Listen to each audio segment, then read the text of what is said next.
Hi, Jim O'Kelly here again. Jim Dandy O'Kelly. I got another CD from the radio show. I don't have the date marked on it, but I had it marked the first show with Bill Romer. And I have a card that I had. I don't know if that comes out right or not. When I went under the name of Sinbad, shots in bodies are deadly, or shots in babies are deadly. And I had this made up radio show, Bill Romer, 98.3, Jim O'Kelly, founder of Sinbad, Shots in Body Are Deadly, pathologist, graduated from the School of Hard Knocks. So, without further ado, let's listen to this show. There, I get it.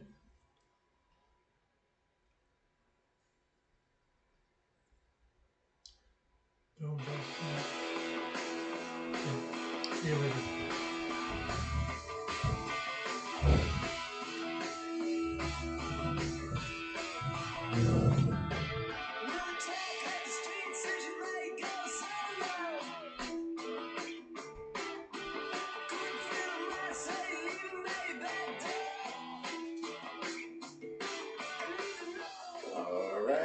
You know what that means? That's the sound of Get This. You're on WVLP 98.3. This is Bill Romer, and I've got a guest today with me, Jim O'Kelly. Jim O'Kelly. I met Jim last week. I was in the all-natural health market over here on 130, and I picked up his card on vaccinations. It says, "Don't vaccinate until you investigate." And sat down and talked to Jim for a little while and asked him to be on the show, and he's here today. Hello, Jim. How you doing? I'm doing great. If I was doing any better, I wouldn't know how to act. Well, I'm feeling great too myself. You look good. I thank you, and so do you. So today, the topic is going to be on vaccinations. This is our second program on vaccines, and I'm glad to have Jim here with us. Rick Watson is my other co-host, is taking a leave for a little while. He's on his way to Maine. I'd like to thank him for all his time. Eventually we'll get him back up on the air sometime down the road. Jim O'Kelly, you're a local Valparaisan, aren't you here? Oh yeah, I've been out here since 1979. Born in Chicago, raised in Indiana. Okay. Worked in both states. Yeah. Well, I had a great time with the other night just sitting and rapping, and I think that's what we're going to do today. We're going to talk about vaccinations. And I see you've got this card here. It says, Sinbad, shots in bodies are dangerous. That's how I got a hold of you. Some of my friends told me I need to give you a call, get you on the radio, so we're happy to have you here today. How'd you get started, Jim? Oh, I got into this about 30 years ago. I had a daughter that was injured by a smallpox vaccination and kind of went downhill from that. And when I woke up and realized what caused it, I decided that what I was being told wasn't true. So I began to investigate the other side of the coin, and the more I investigated, the more I found out it wasn't true. And it's just got to the point now where it's almost a hobby for me to be into this. Some men go out and they gamble and they drink, or they go hunting and fishing. And I study health and vaccinations. Mm-hmm. Which I'm glad you mentioned the word vaccination, because that's really the right word. Well, what's the definition of a vaccination? Well, there are three terminologies for that. One is inoculation, vaccination, and immunization. Okay. People today in the health field call it immunization, and that's totally incorrect. Inoculation was pre-Jenner, the smallpox guy, where they simply took the cowpox pus from a sick individual and put it into a healthy individual, if that makes any sense with what you call modern medicine. No. Well, when Jenner came along, he took it from the cow and injected it. Yeah. So an injection is nothing more than a vaccination of some kind of poison into your system. Immunization can only be gotten by, if you believe in God or a creator or whatever put you together, that your body can be strong enough by feeding it right and taking care of it to stop yourself from getting sick. I get it. And immunization is the same thing as a vaccination? No, absolutely not. It has nothing to do with it. Your body immunizes by developing strength through the food that you eat. It is a natural, innate strength. A vaccination is simply an injection with a needle of some kind of poison or serum or something into the body. So one of the first vaccinations had to do with cow pus. That was Jenner. That was Jenner. He was the one who invented. He didn't really do it either. That's another lie. A fellow named Jesty did it long before him, Okay. and it goes back thousands of years. But they got to have a hero in order to make their profits when they do this kind of stuff in the first place. Yeah. Well, that's interesting. You know, I hadn't had my kids vaccinated. In fact, they're not vaccinated, but, you know, they're still going to school just fine. I just have to sign a waiver form and stuff. You know, they're healthy, they're strong, they're getting really tall. Unvaccinated children are always healthier than vaccinated children. You can spot vaccinated children. You can look into their eyes half the time and see the dullness in their eyes. They're sick all the time. They've got colds. They've got this and that. It's to the point where teenagers, if they're not sick 4 and 5 times a year, they don't know how to act. Yeah. They don't understand. I mean, as old as I am, and that's pretty old, I probably don't get a cold but every 2 or 3 years, which is a natural thing anyway. It's a form of elimination. Kids get sick all the time with asthma, allergies, childhood cancers, childhood everything. But that's a point I was going to address a little later on, so I'll hold that point. Okay, well, you know, they claim that you've got to have these shots in school, you know, I mean, before your children go to school. What's that all about? I mean, I get a little irritated at that, because I lose faith in human nature when I go through this stuff. Your health departments, your schools, anybody who is either ignorant or lying will tell you no shots, no school. Yeah, I've heard that before. And what happens, first of all, from 1976 to 1993, in the state of Indiana, you had 3 exemptions. Okay. Medical, religious, and philosophical. For 17 years, you had a philosophical exemption in this state, and everybody in the newspapers come out and said, no shots, no school. They lied out of their teeth. Yet the law says medical, religious, and philosophical. That's exactly right. Now, since they took that away quietly after 1993, we still have religious. That simply means if you understand that you don't want a vaccine because you understand why you don't want to put poison in your child's body, you simply either go to the school, which usually has these forms, or you can make up your own, and you sign it, because you have to sign it. Now, here's what the actual Indiana law says. Okay. It says each school shall notify each parent of a child who enrolls in the school of the requirement that the child must be immunized, that means vaccinated, I'm sorry, and that the immunization is required for the child's continued enrollment, attendance, or residence at the school unless Section 2 of this chapter applies. What's Section 2? Now, nobody in the school system knows about Section 2. Nobody in the health department knows about Section 2. Excuse me, they can't be that dumb. You got Section 2 with you? Here's Section 2. All right. Religious exception. Objection. Except as otherwise provided, a school child may not be required to undergo any testing, examination, immunization, or treatment required under this chapter when the child's parent objects on religious grounds. A religious objection does not exempt a child from testing, examination, immunization, or treatment required under this chapter unless the objection is made in writing, signed by the child's parent, and delivered to the child's teacher or to the individual who might order a test, exam, immunization, or treatment. Why don't they tell the parents this point? Yeah. Where do they get the right to sit there as a non-medical person, even if you believe in medicine, and sit there and tell you, you got to go get a vaccine and put a poison in your baby's body? Well, I may have an answer for that, because what I understand, schools get money and get paid for each child that's vaccinated. So they get a little off the top too. And if that's true, Yeah. I lose a lot of faith in that system and the people who are responsible for holding back that information. And I think parents, if you're listening here today and you have a question, you should go into your school and start asking them point blank. Well, In fact, let me make one more point. You get a handbook policy in your school book or your school year, you give it to the kids. Why isn't it put on there for people to make their choice? Because that's what America is all about, is informed choice and freedom of speech. Yeah, why are they hiding this? Why does it say you have to go to Section 2 and then you're not, given Section 2? You got to go search this stuff out for yourself. There must be something involved with the schools getting paid for these vaccinations. I can't say they are, but we need to investigate that a little bit more. I know when I went to the school, luckily enough, I studied this stuff before my children were born, and we had nurses come in and give us speeches on it, truthful nurses. And they said, all you have to do is you have to make sure that you get that waiver form and that you sign it. And they said, do not argue with the principal, the teacher, the nurse, because they'll just sit and argue with you about their thoughts on it. All you gotta do is just get it signed, and then the game's over. And you have to do this every year. Now, if you don't sign it every year, then you can be liable for child neglect. So that's basically all you have to do is find out that state exemption form and get to it. Now, I do know that when my children were born too, the nurse tried to put a lot of pressure on us, to see what type of knowledge we had. Fear and intimidation. Exactly. And luckily enough, we had studied this stuff ahead of time. We just told her, hey, we need a second opinion. Or, we never said we don't believe in vaccines. We just said, listen, we need a second opinion, blah, blah, blah, blah, blah, and that was it. And then it just went on until finally, come first or kindergarten, then you have to sign that waiver form.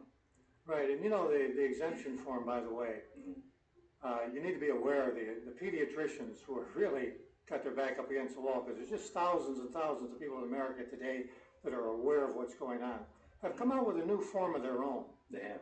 And this thing is dangerous. You don't want to sign this. It says that you believe that vaccines have saved the world, basically, and that you're taking a risk by not vaccinating, and you're going to be held responsible if you don't do it. So they're making you sign this form. Well, they're not making you. They're going to try to intimidate you unless you know better. You don't want to sign anything. You do not want to sign something like that, because they may be able to use that against you in a court of law, the way this crazy society is going. And then these are the new pediatricians that they're the ones who authored this thing, and it came out about a year ago. And well, we know pediatricians are making huge bucks off this. That's their business. Take away the vaccinations, they're out of business. I mean, why would you, as a parent, need to take your baby to a pediatrician to find out if it's well? Why would you need to go down there and have your baby weighed unless it obviously looked like it was suffering from malnutrition? These people are useless. You don't need pediatricians. And if you do want one, I would strongly recommend a book by Dr. Mendelsohn, who was a pediatrician, and he turned around and wrote a book called How to Raise a Healthy Child in Spite of Your Doctor. I've read that book. It's an excellent book, and the first thing he says in one of these chapters is the greatest danger to any child's health is a vaccination. Yeah, the 4 holy waters, he called it. Yeah, and this guy was one of the biggest medical people in Chicago. He was on the Illinois State Board of Licensing. I mean, he was a very intelligent man, but he came around. He had to come around because they're all brainwashed by the pharmaceutical people when they go to school. And that's who does their training and teaching, is the drug salesman, and I call him a drug salesman. He's not a detail man at all, like he wants to put himself above somebody. And he goes in there and tells these young people in medical school how drugs saved the world, how polio and smallpox were wiped out, and that's the extent of their knowledge in the medical profession if they don't do anything on their own. It's interesting. Now, what were you going to read here for us? Okay, on the religious exemption, this is from the Indiana State Department of Health. Okay. And it says here, the written document signed by the parent must state that the objection to immunization is based on religious grounds. Now, here's the point. There is no requirement that the statement must be from the pastor of a church, appear on a church letterhead, or provide proof that there are members of a religious organization. The Department of Health policy requires you do this every year. Okay. If you believe that God is that tree out there, that's fine.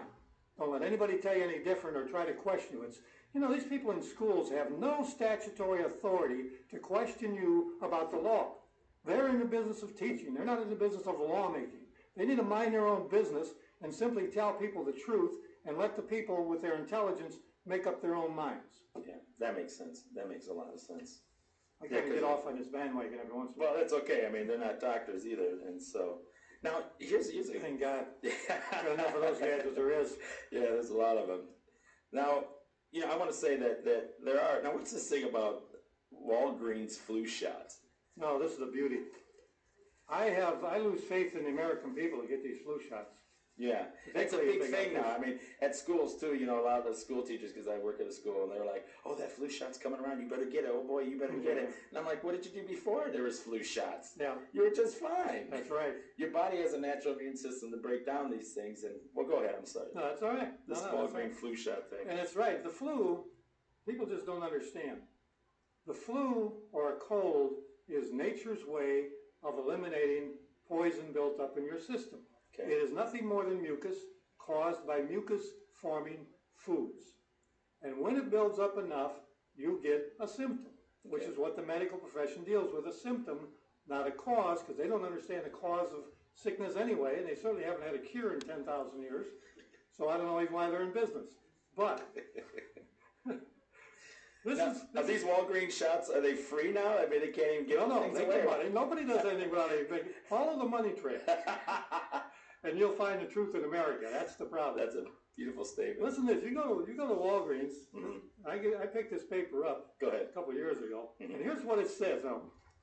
It says, I understand that it is not possible to predict all possible side effects or complications associated with vaccines. So they're telling you here, they don't even know what can happen to you if you take After this you vaccine. take the shot, yeah, we're not going to take responsibility, but here's that shot anyway.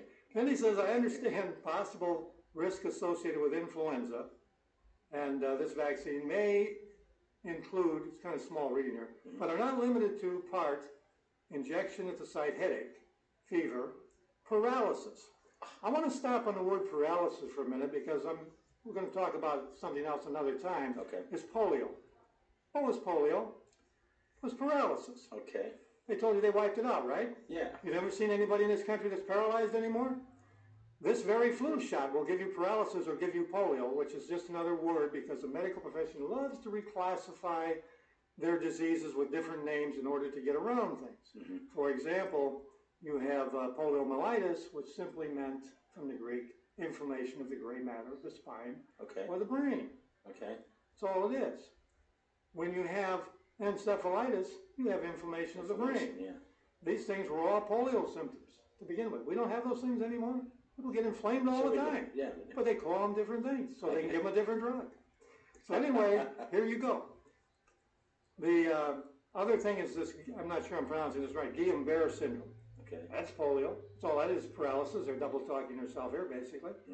Encephalitis, the brain damage, and allergic reactions. I love it how they use the word allergic when you take a drug or a vaccine. You see, if you believe that you are allergic to the drug, that means the drug is normal and good for you, and there's something wrong with your body. But if you understand that the drug is a poison and something happens to you, the drug had a side effect or a direct effect, there's a whole difference in the way of thinking about this poisoning of the human body to gain health. But then it goes on to say anaphylactic shock or death. They're telling you on the paper you can die from this shot. And then it says this, I love this part. I, on behalf of myself, directors, contractors, employees, let me go back here a little bit. Where am I at? Anyway, I acknowledge that I have been advised to wait. No, I'm not. I've got it. This is small print. Give me a second here, Take folks. your time. It's fine. So this is their disclaimer. They want you to sign this before you receive this shot. Right, here we go. I, on behalf of myself, my heirs, personal representatives, hereby release and hold harmless Walgreens Pharmacy, its staff, agents, successors, divisions, affiliates, officers, directors and contractors, employees from any and all liabilities or from any and all claims arising out in connection with any way related to the administration of the vaccine listed above. Okay. Are you nuts to sign this? Yes, thing? yes, you are nuts to sign This is a in my legal opinion. contract. In my opinion, yeah. Right. Is this not a legal contract? If you're signing it, It was drawn up by the law, by a legal lawyer for this company. And they're telling you here that you can get sick or die from the shot. They're not Paralysis, responsible. And you're going to pay for that? I don't know. I rest my case on that one. I'll let you folks be the judge. That's a very good point. You know, this is WVLP 98.3, and this is Get This with Bill Romer, and today our guest is Jim O'Kelly. And we're talking about vaccinations and some things you need to know before you get your child vaccinated or decide not to. You need to investigate before you vaccinate. That's always been my point of view. And these point of views are our own and not of WVLP, so just so you know that. We do have a First Amendment right to speech. Now, here's a good thing, Jim, I want to bring up, and thank you for bringing that out, is isn't there a vaccine court? Like a separate court for vaccination? Yeah. I read this one time. I was like, what's wrong with the regular courts? You know, that's interesting because for you folks out there, by the way, pick up your telephone book and go to the government pages, federal government, you'll see the Vaccine Compensation Injury telephone number hotline. Really? I mean, it's incredible. The information's there, but nobody knows it's there, right? Yeah. So Barbara Lowe Fisher of the NVIC, who's been out there battling, well, she wants safer vaccines. There is no such thing. But she's been out there trying to expose the vaccine damage and educate people for 25 years. Yeah. Was responsible at the legislative level for introducing this act. Okay. And what it's supposed to be is you now pay extra money in every vaccine shot you get that goes into this fund that they will pay somebody who's got damaged kids. How's that for good, clear science? Wow. The problem is it's a court made up probably with medical people, and it's hard to prove this stuff. Mm-hmm. So a lot of people don't even get compensated for their damaged or dead children. Mm-hmm. So she was the one. The problem with it is when they enacted the law, they took the drug companies right off the hook. Yeah. They're not responsible for anything now. So that was the bad part of that. Mm-hmm. Let's go into this what's in a vaccine, because this thing that Walgreens is not liable for, people need to know what's in a vaccine. Because when you know what's in a vaccine, even the dumbest person has got to say to themselves, wow, why would I put this stuff in there? No, this is a good point. Just the other night, my girlfriend and I were we just opened up, some papers that were actually for, and we started reading some of the ingredients inside vaccines. We're like, oh my God, why am I putting this in my body? And you had said earlier you're a hygienist, which is more like cleaning out the body with internal cleanliness. Yeah, instead of injecting it with this stuff. Yeah, can you go over this with us and just tell us what's inside some of these vaccines? Yeah, this is from Ted Korn. Mm-hmm. He's a chiropractor in the country that's real big in trying to educate people too. Okay. But here's a sheet he's got, and I'm not sure I'm going to pronounce half this stuff because they don't want you to pronounce it so you can pretend like you're dumb and they got total control. Yeah. But it looks like ammonium sulfate, beta propionlactone. Okay. Genetically modified yeast, animal bacterial and viral DNA, latex rubber, monosodium glutamate, that's really nourishing for you. Yeah. Aluminum, which they're now connecting with Alzheimer's disease, by the way. Mm-hmm. Formaldehyde. This is an interesting thing, formaldehyde. Yeah. Way back in the smallpox days when they talk about how everybody died of smallpox. Yeah. Well, when a person had smallpox in the 1800s, these geniuses would come in with formaldehyde and mix it up with another chemical and form a spray and spray the room, spray the bedclothes, and spray the clothes of the person with smallpox. Now I can tell, I've got books that tell me this kind of stuff from the old days. I just know when somebody died, why it wasn't the formaldehyde that smothered them to death or killed them, it had to be the smallpox, right? Now isn't formaldehyde used in embalming fluid? Yes. Okay. Absolutely, it's an embalming fluid, and it's in a lot of stuff. It's in a lot of food. Microorganisms, live and killed viruses. I got about $1,000 in my pocket if anybody can show me a picture of a living virus. Just for the record there, because I've made some challenges to the medical profession on other things, and that whole idea is ridiculous, but that's another story. Yeah. Polysorbate 80 says it's known to cause cancer in animals. Something here called tributyphosphate. Wow. And I can't even pronounce that one. A gelatin. It looks like gentamicin sulfate. Mm-hmm. Now here's mercury. There's a big deal about mercury. Yeah, that thimerosal. Thimerosal. There are people who claim that that's what's causing autism. Mm-hmm. The problem is mercury's been in vaccines for at least 70 years that I know of. So mercury's a poison. It's the deadliest poison there is. It'll just kill your brain straight out. Absolutely. We couldn't even play with it when we were kids when they had it in thermometers. Yeah, thermometers. I remember that. But the problem is you can't tell what damaged the brain system or the nervous system when you got a vaccine full of poisons. Mm-hmm. There's so many of them in there. There's so many in there. How does anyone pick out the one?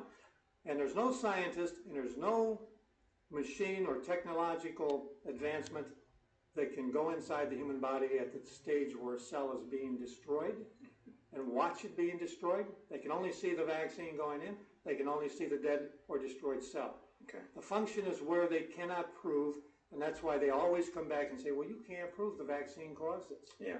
And they've been saying that for 200 years because they know. Well, I just turned it around. You proved to me the vaccine prevents a disease. Just a reference to polio. They said, well, we vaccinated 200,000 kids with polio. 200 of those kids came down with paralytic polio. And you know what they said? You can't prove that it was a vaccine.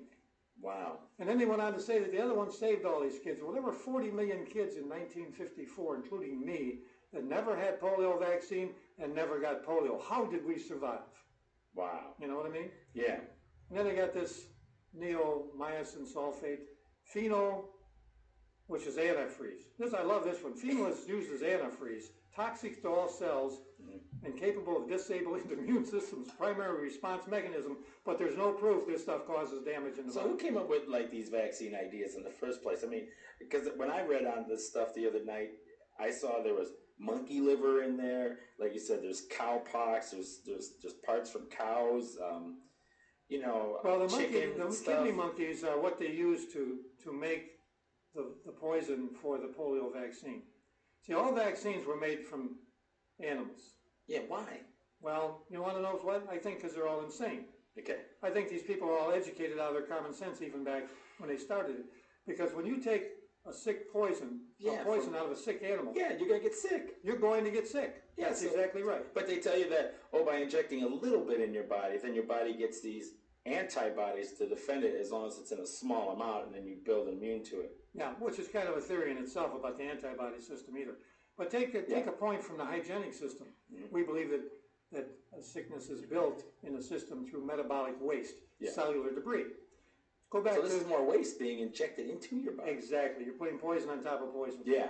Now take smallpox. If you had a person with a totally poisoned system, in those days of malnutrition, whatever that person's problem, and that body's trying to eliminate the poison with all these pusticles coming out of the body. Mm-hmm. You've got a full case of poison in the body, so therefore, from our standpoint, they take, or mine anyway, they take a little bit of poison out of, say, your diseased body, and they put it in my arm, and my body only deals with a little bit of it and pushes it out the system.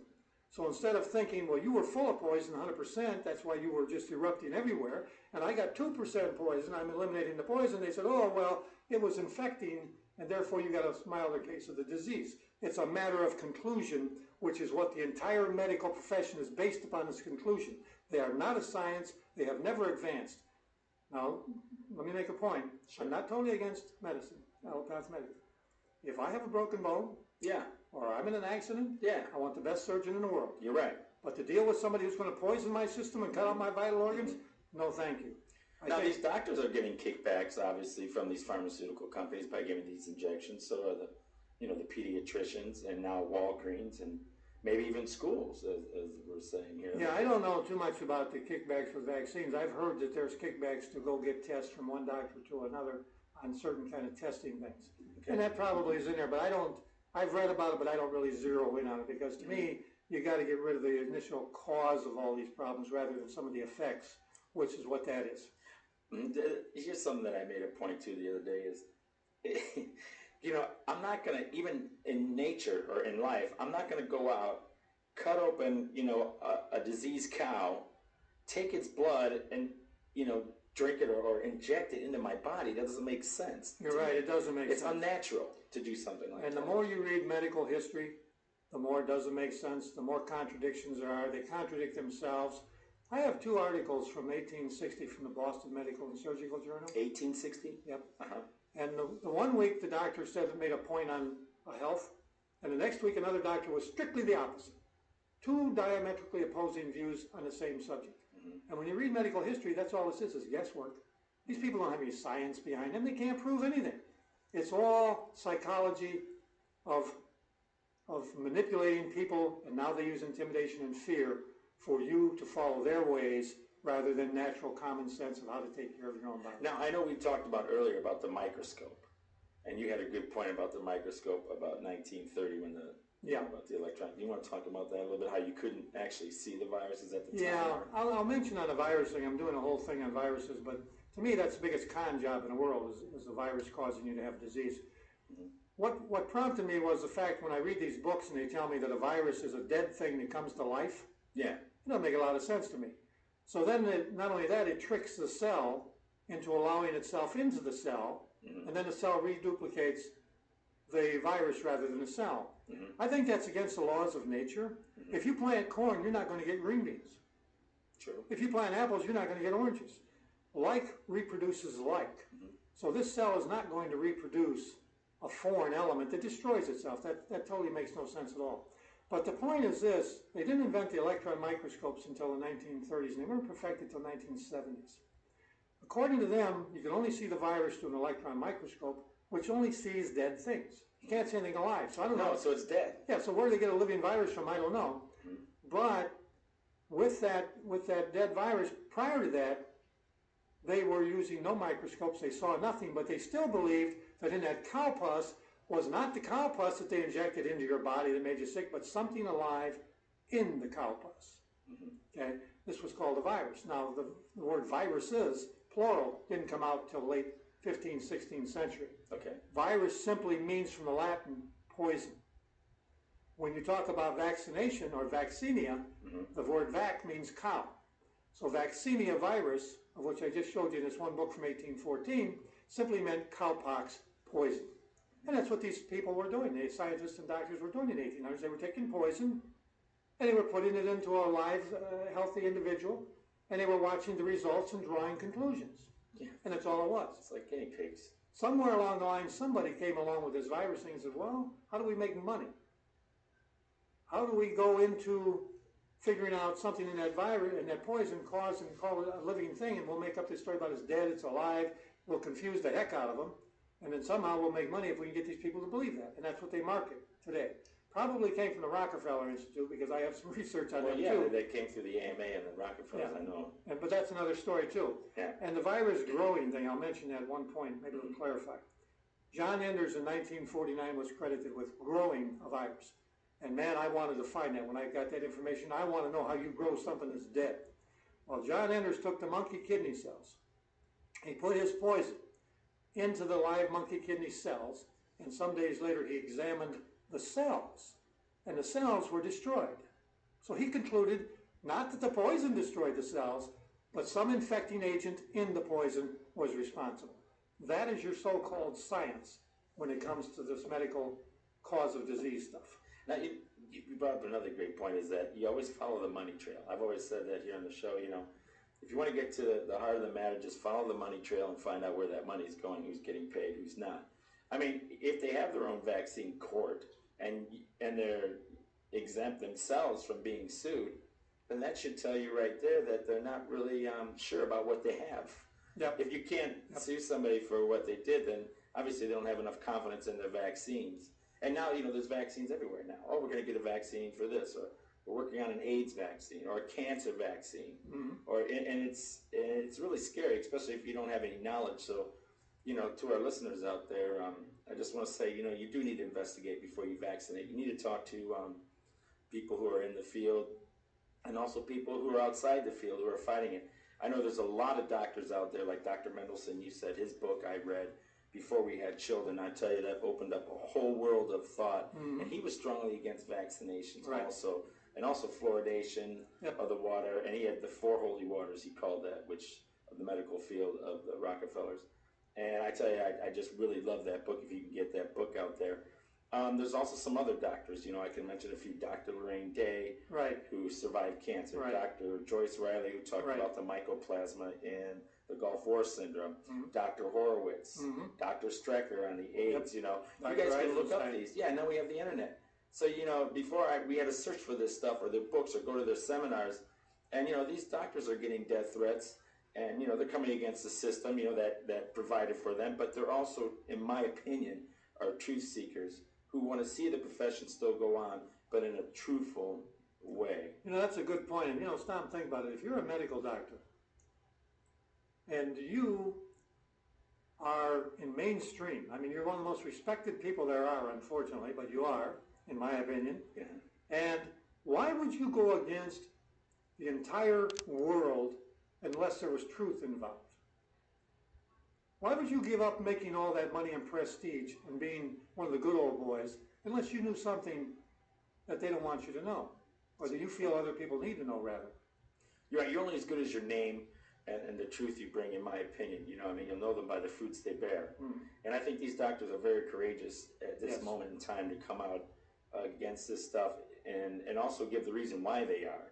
And they give good ideas and then also backed up evidence. Right. Let me just mention another doctor too. Dr. Sherry Tenpenny out of Ohio. Okay. Osteopathic medical doctor. Okay. Used to believe in vaccines. She was at a scientific meeting some years ago and heard a very prominent scientist talk against vaccines. Okay.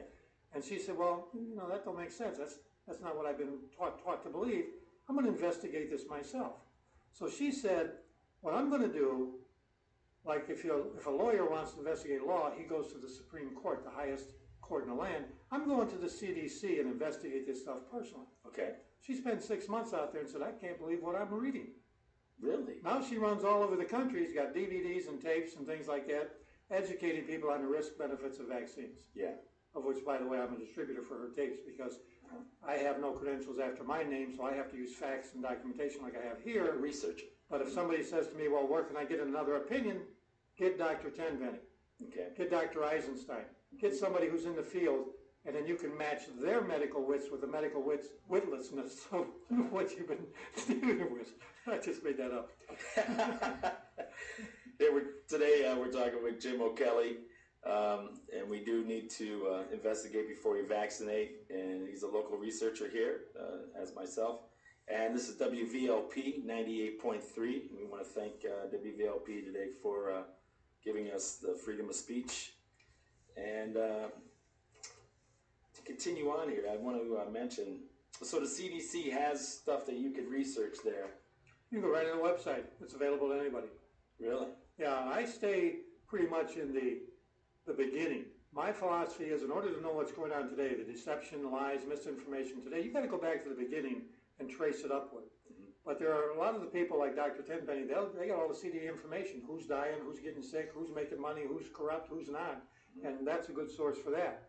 But I have a Times article from 1997, CDC vaccine caused the most 1980 to 94 polio cases. Mm. Well, polio was supposed to be wiped out, right? Yeah, in the 50s. And you know what? India had an outbreak just recently, and had one 3 years ago. El Salvador they got polio in these third world countries all the time. Why? They got a whole lot of filthy, contaminated water, food, sewage, sanitation, which is another point we'll mention. Why are these diseases went from in the first place? Where they went away to. Interesting. So you're definitely a hygienist who believes in cleaning the body out, eating correctly, lots of fluid, water, and I do know that it was, you know, I teach my daughter this too, that when you get a cold, you know, you're supposed to let your temperature rise to kill whatever's in, your fever rise. And here we're giving aspirin and Advil and all this other stuff out to stop that They want to from suppress happening. the symptom. Yeah. That's the problem with the medical profession. They want to stop Mother Nature's efforts of purification. If you stop that cold, if you let that mucus build up, guess what's going to happen to you? You're going to die. Mother Nature's smart enough to know, you know, it's amazing to me that a body, as miraculous as it is, as the life force is just the most incredible thing in the world, that somebody decided we got to go to Africa to find some Amazon tree to get a cure for violating Mother Nature's penalty of laws of health. I mean, this whole thing is absurd. They don't understand the cause. They deal with a symptom. It's like if you have an automobile and you're going down the street and the warning light comes on, you got an engine problem. You pull into the mechanic, he says, hey, I got a problem with my engine. No problem, he says, and he cuts the wire and your warning light goes out. He didn't fix the problem. No, he didn't. Well, that's what the medical profession does with people. They deal with symptoms, and people don't get it. Oh, I went to the doctor, I was sick, he gave me a drug. Well, you know what, the drug didn't do me any good. In fact, I got worse. Oh, he gave me another drug. He gave me, and this goes on, if you're dumb enough to do this, this goes on until the point comes they send you home and say, sorry, there's no more we can do. Yeah. Because these people simply don't, I don't care how intelligent or educated they are. They may know physics and geometry and trigonometry, all that kind of stuff that I don't know. But when it comes to health, they are one of the most ignorant groups of people in the world. And if you look at the average doctor, you want to get a hold of Dr. Joel Wallach. He does a number on these doctors. Mm-hmm. Dr. Wallach says the average lifespan of the average medical doctor is 56 years of age. The average couch potato lives to be 76. So you can save 20 years in your life by staying away from doctors. And I know, you know, there used to be a handful of people I knew who didn't go to doctors. Now it's getting more and more. Oh, yeah. They're waking up. Yeah. Last year, 1 out of every 2 people went to alternative medicine. That's great. And why? Because the medical profession is failing. They know they're failing. They know why they're failing, and they're running scared. So expect more fear and intimidation. And by the way, your bird flu that they've been playing and building you up with for years, I understand now the vaccine is ready. So get ready for the scare tactics to go get your bird shot. Yeah, that's a very good point. This is WVLP 98.3, and this is Get This with Bill Romer. And today we got Jim O'Kelly here with us, a researcher here locally in Valpo. And we're talking about vaccines and the pros and cons. And these are our opinions and not necessarily that of the radio station. Um, here's another good one too, Jim. We're talking about what about the new Gardasil, the HPV virus? Here again, you know, we don't know if girls are going to get this, cervical cancer, or what have you. But we're going to protect them before it even happens, or if it were to happen. If. I have a problem with that. When they passed that ruling, that law in Indiana, there were 5 or 6 female legislatures who were pushing that. And I sent all of them packets of information. In fact, I sent every senator and congressman in the state of Indiana packets of vaccine information, and I did get a response from 8, but not from my own representative here in Valparaiso. Mm-hmm. This guy didn't even respond out of 2 packages I sent him. But these people passed a law. They're not in any medical field. No. They don't know anything about health. They're taking the word of another doctor who makes money selling this stuff and making it into law that you have to have it. Plus, he might even invest his money right back into the stock market, into this company. Well, let me mention Mr. Paul for Profit Offit. Mm-hmm. This clown ought to go to jail. He's over there in Philadelphia, the chief doctor for infectious disease or something, biggest spokesperson for vaccines. The guy was such an idiot, he made a statement that 10,000 vaccines could be put into a baby and it wouldn't even harm him. Oh my God. I'd like to see him put them in himself first and do that. But anyway, the Gardasil thing, which is HPV virus? HPV for cervical cancer for these people between 9 and 26. And nobody dies of cervical cancer before 26 anyway, from what I've read. Yeah. The problem with that is I've got a picture of a girl here named Jessica Erickson out of New York, 17 years old. She's a healthy, beautiful little girl, died 2 days after her 3rd HPV shot. Wow. I've got here, I just got it off of one of the organizations. And this is out of the New York Post? Yeah, New York Post. Okay. Yeah, it was dated in July. Okay. July here. Now, wasn't there a few more deaths too? Yeah, there's supposed to be 18 to 20 more people that have died, kids that have died. And I just got this thing off the internet this morning, 18 pages. I haven't read it yet. So, yeah. But it's all about that. Mm-hmm. And it's all about, I think one of the vaccine manufacturers said, well, if you don't trust the vaccine, why don't you do what's the PAP test or whatever? Yeah. Test they do? Yeah. Do that test if you don't really trust the vaccine. Well, excuse me, I thought your vaccines save lives. Even if you believe in viruses, even if you believe in this stuff, they tell you there's 100 viruses causes this disease, and the vaccine's only good for 4. Well, throw your stuff up in the air and see where it lands. I mean, it's a crapshoot, even if you believe in that kind of stuff. For these people, and the government denies the association, the CDC, these people ought to go to jail too. Because from the days 200 years ago from Jenner, when people started dying from the smallpox vaccination, to when the kids died from the polio vaccination, for all 200 years, every time somebody dies, these people say, well, there's no proof. There's no proof. So that's how they wipe the slate clean. That's it. Here, I've got something here. The smallpox epidemic in England killed 22,000. The epidemic became worse each year that the vaccine was used. In 1872, 44,000 people died. Then finally, England banned the vaccine in 1948. Yeah. Also here it says polio has increased 700% in states which have compulsory vaccinations. 700%. Well, in the 50s, that was true. Polio increased from 58 to 59. But see, polio is a whole other story. They actually, in 54, when the kids died and got polio from the shots, they actually changed the vaccine. Right? They stopped the whole program. Okay. State of Utah and other states refused to vaccinate any kids. And so they changed the vaccine. They changed their testing procedures. It wasn't even the same vaccine, which is interesting because they didn't test the new vaccine on anybody either. They just went right back into the same vaccine. And the increases kept going on. I mean, I have the facts and figures at home, but they all went on until the point where everybody believes polio or Salk was a hero and polio was wiped out, right, by his vaccine. Why did they get rid of polio Salk's vaccine in 59? Why did they go to Sabin? He was an oral pill. Well, I'll tell you why, because if you take a pill by the mouth, your natural defenses have a better chance of getting rid of that poison out of your system than injecting it directly into your body. Jonas Salk was a failure. That whole thing was a fraud, and I have medical documentation from Chicago. I can prove that too, which is another story by itself. Here I know it says the Nurses Journal of Medicine do not approve of vaccinations. Really? Yes. According to my studies, this is out of Eustace Mullen's book. Also, vaccines are considered a form of surgery. Yeah, it is. It's an operation. Yeah. In the 1800s, they call them in the medical literature as operations.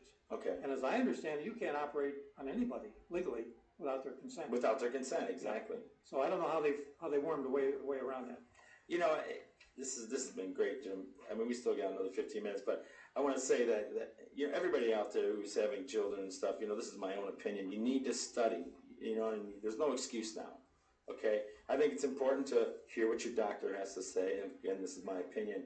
And then also go and investigate. You know, get online. You've got the internet right there. You can go to the library if you don't have it, and you can look up some of the other facts. I mean, I just went straight to the library and looked up what's inside all these vaccines, and you're going to be amazed. What are we giving our children? Like we said, monkey kidneys and you know, cow pus and all this stuff. Why are we having them have to defend that stuff in their body? You know, my point of view is just to take the natural approach. I mean, I think God created you just fine the way you were. And that's my own personal opinion. But I think that's real important. The other thing is, you know, we get scared, like you said before. You know, nurses try to intimidate you, so do doctors while you're in there, because I've already had that done to me. And because I had the knowledge, I was able to stand up to them in a good way and just wait. And then 6 years down the road, or 5 years down the road, when my son or daughter started kindergarten, then you just sign that waiver form if you decide not to get the vaccines. It's just that simple. And then you can have time. You know, we need time to think about these things, you know, so you need time to study. Yeah, right. That's my own opinion, right. I think. Yeah, and Mendelsohn said in his book, if you're going to a hospital, take some of your toughest relatives with you to protect you while you're in there. And I'll guarantee you that's true. I've been through that experience, which is another story. Let me mention something about the decline of diseases, because people want to know where this stuff went. Yeah. I've got a chart here from the Australian Vaccination Roulette book, and they show these charts from 1900 on up to the point of a graph showing the decline of diseases and the point where vaccination started. And when you look at whooping cough, by the way, for all of you medical people out there, the word whooping cough was spelled without a W back in the 1800s. Whooping cough, diphtheria, polio, and measles, every one of these diseases were going downhill before the vaccination started. They just took credit for it. What they generally show you is a chart starting in 1950. And then it looks like they went down because of the vaccine. But if you go from 1900, they went way down. Scarlet fever went down, and there wasn't any vaccine at all for that. Typhoid fever had very few people vaccinated. Even smallpox, only 10% of the entire population was vaccinated for that. But here's the thing I love. I've got this chart here from a booklet that I have from Morris Fishbein, medical doctor, editor of the American Medical Association. We know Morris.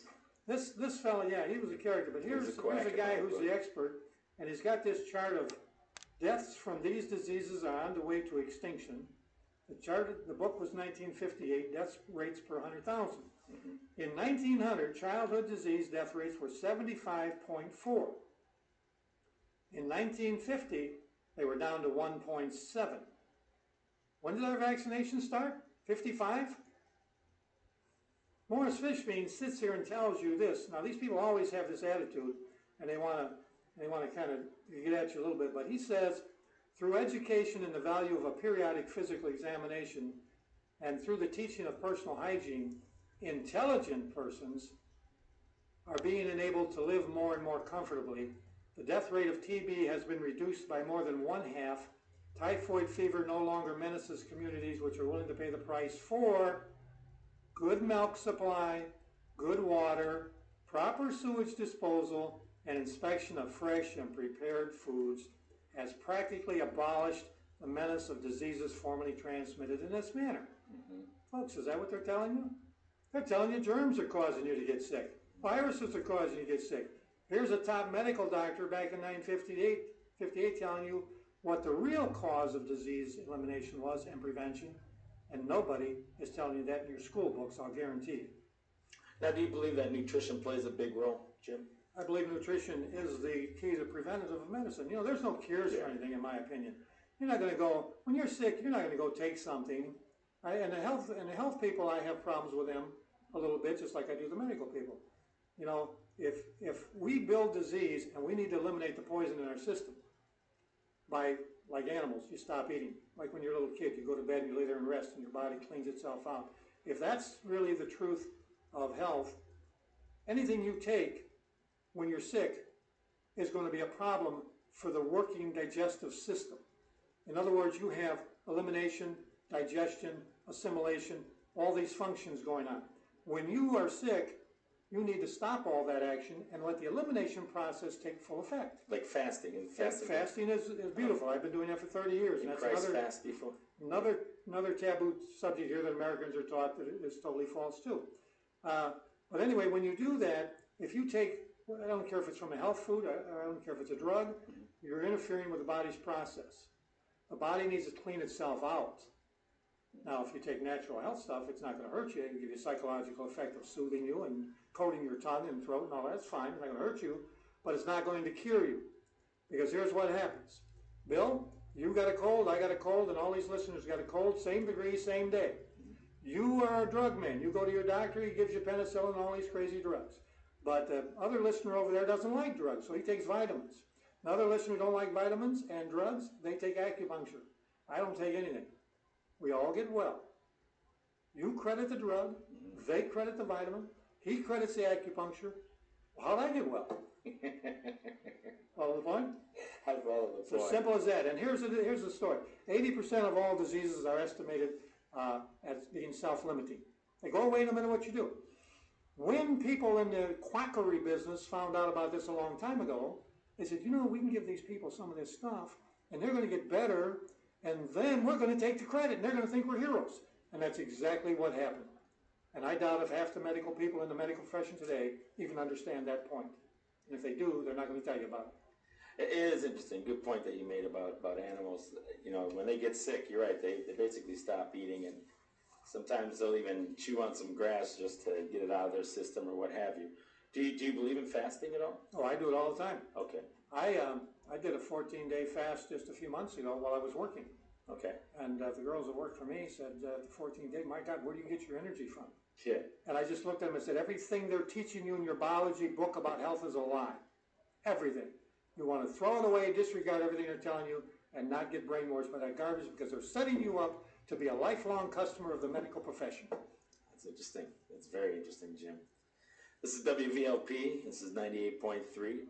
And this is Bill Romer with Get This. And today we got Jim O'Kelly, researcher here out of Valparaiso. And we're discussing vaccines. And, you know, Jim, is there anything else you want to, you know, we still got a few minutes left. Let me go through this. This is a vaccine safety bulletin that was put out by the NVIC. In 1969, there were 1 in 7,100 children were diabetic.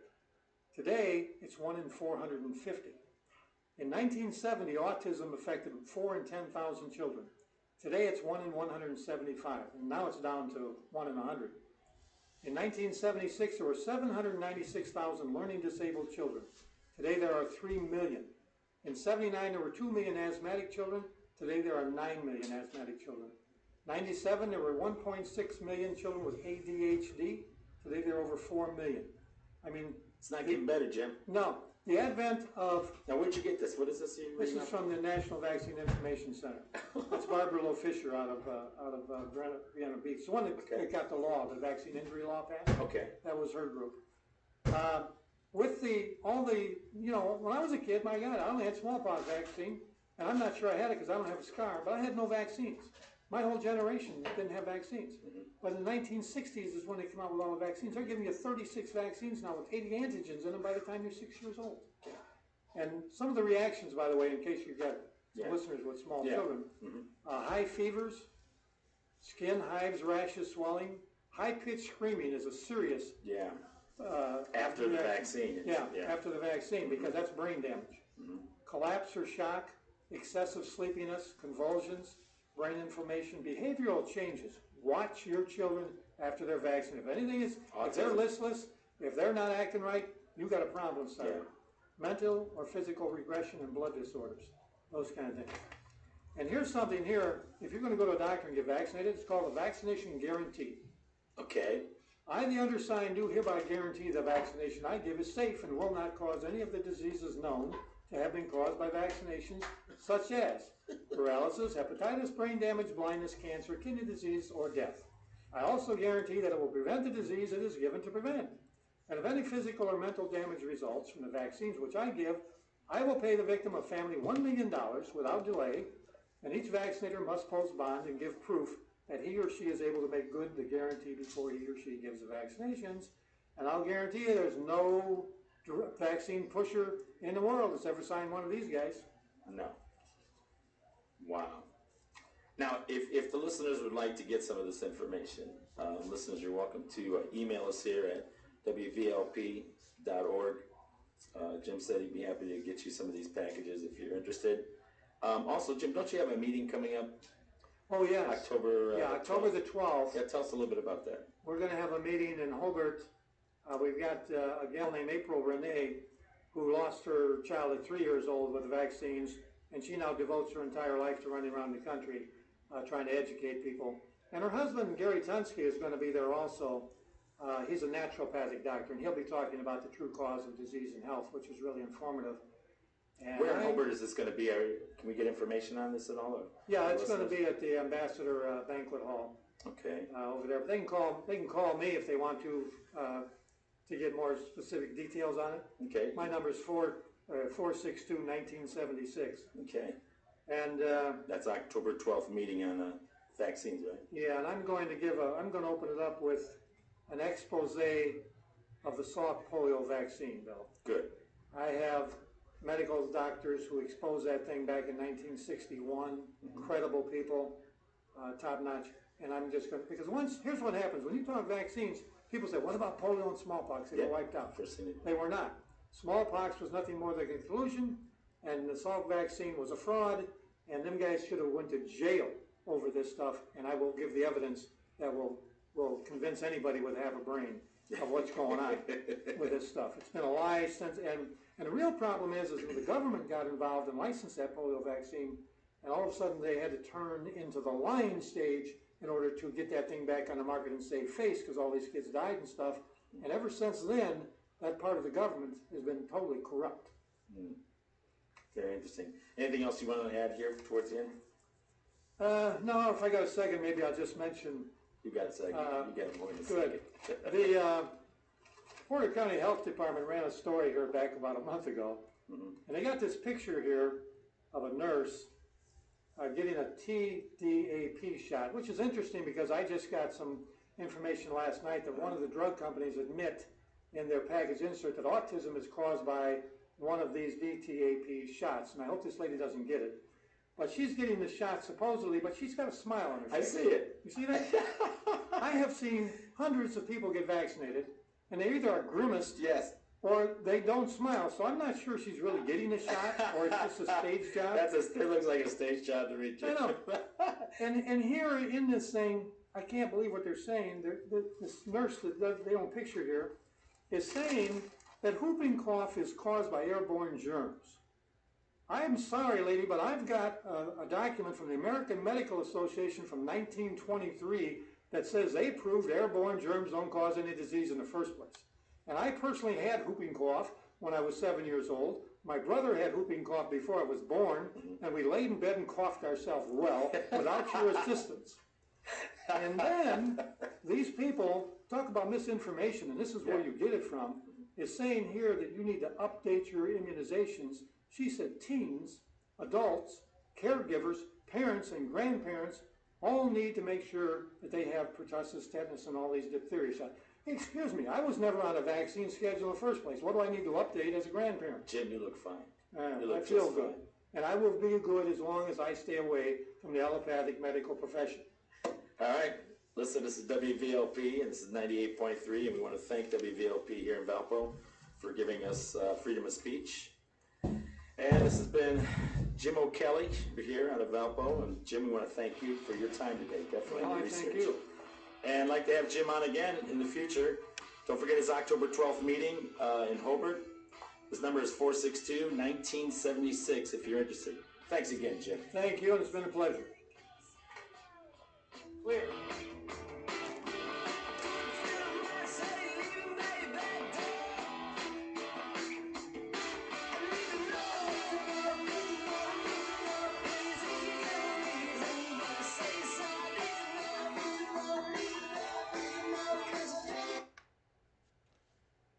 I'm going to mention mention something I mentioned yesterday that proves the polio vaccine Salk was a hoax, a fraud. This is the book that I put together recently, Anti-Vaccinators Bible, A Conspiracy Exposed. They call us conspiracy theorists. They are the conspiracy theorists, and I expose them. Now, one part of this book, I'm going to go over this again. Tommy Francis, who ran the field trial in 1954, on April 12th, 1955, they told the media that the Salk vaccine was effective 80 to 90% to protect against paralytic polio. This is what was in their field trial report, 500 pages, buried in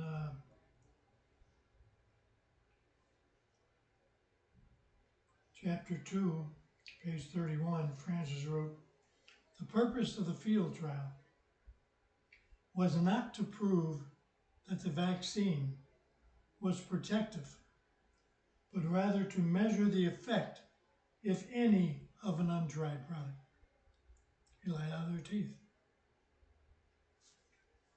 No one ever checked that report. All the scientists were under their thumb, and they wouldn't speak out. The people had no way of knowing.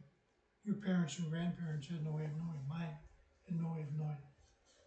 And in chapter 10, page 239, Francis says, "Obviously, it is difficult or impossible to say with certainty that a given illness, disease, disability, or death is or is not related to vaccination." And there's a whole lot more in here that incriminates him too. But you can get a copy of this book on Amazon. Typing in my name and in the books. And for $17.76. I thought that was a good price, $17.76. Most of you know what that means. But you can get a copy of the book. And I would strongly recommend everybody get a copy of this book, because I'm not going to be around this planet too much longer.